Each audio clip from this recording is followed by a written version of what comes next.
కార్మికులకు జగనన్న ఇచ్చిన హామీలు అమలు చేయాలని రాష్ట్ర వ్యాప్తంగా నిర్వహిస్తున్న సమ్మె 7 రోజుల భాగంగా Badvel municipal workers employees union పట్టణ కమిటీ ఆధ్వర్యంలో రాష్ట్ర ప్రభుత్వం తీరును నిరసిస్తూ మున్సిపల్ కార్యాలయం వద్ద చెప్పులు కొడుతూ తమ నిరసన తెలియజేశారు।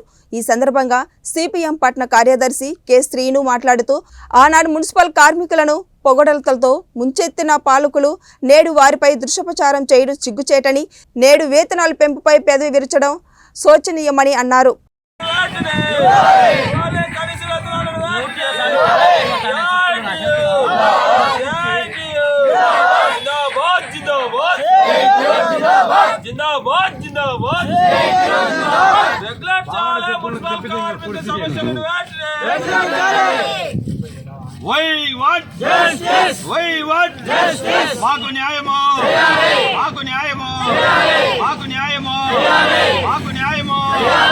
ఇక్కడ న్యాయమైన సమస్యలు పరిష్కారం చేయాలని చెప్పి ఈరోజు రాష్ట్ర వ్యాప్తంగా చేస్తున్నటువంటి నిరవధిక సమ్మె ఈరోజు 7వ రోజుకు చేరుకుంది।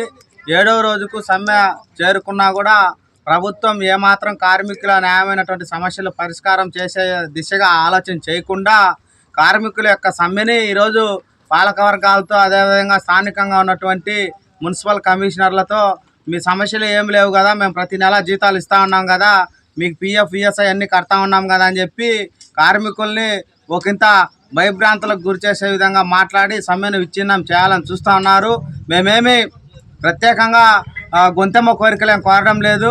ఏదైతే గత ప్రతిపక్ష నేతగా ఉన్నప్పుడు ప్రస్తుతం ముఖ్యమంత్రిగా ఉన్నటువంటి జగన్మోహన్ రెడ్డి గారు ఇచ్చినటువంటి హామీనే అమలు చేయమని కోరుతా ఉన్నాం।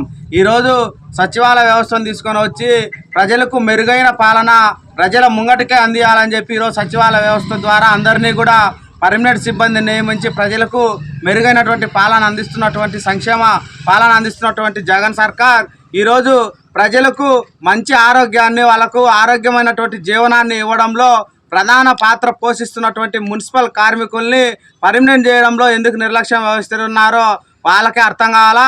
అదేవిధంగా సుప్రీంకోర్టు ఇచ్చినటువంటి జడ్జిమెంట్ని అనుసరించి సమాన పనికి సమాన వేతనం ఇవ్వాలని కోరుతా ఉన్నాం। అదేవిధంగా పెరుగుతున్నటువంటి పట్టణ జనాభా విస్తీర్ణం అనుగుణంగా ఈరోజు కార్మికుల సంఖ్య చాలా తక్కువగా ఉంది, కార్మికులను పెంచమని కోరుతా ఉన్నాం। విశ్వవిపత్తు కరోనా నేపథ్యంలో తీసుకున్నటువంటి సిబ్బందికి పిఎఫ్ ఈఎస్ఐ సమస్యలు కోరుతా ఉన్నాం। ఏమి తప్ప మేమేం గొంతమ్మ కోరికలు కోరడం లేదు। కాబట్టి ఇప్పటికైనా రాష్ట్ర ప్రభుత్వం స్పందించి కార్మికుల న్యాయమైన సమస్యలు పరిష్కారం చేసే విధంగా చర్చలు జరపాలని, లేని పక్షంలో రేపు మొన్నట్లో రాబోయేటువంటి రోజులలో ఈ సమ్మెను కూడా మరింత వృద్ధం చేస్తాం।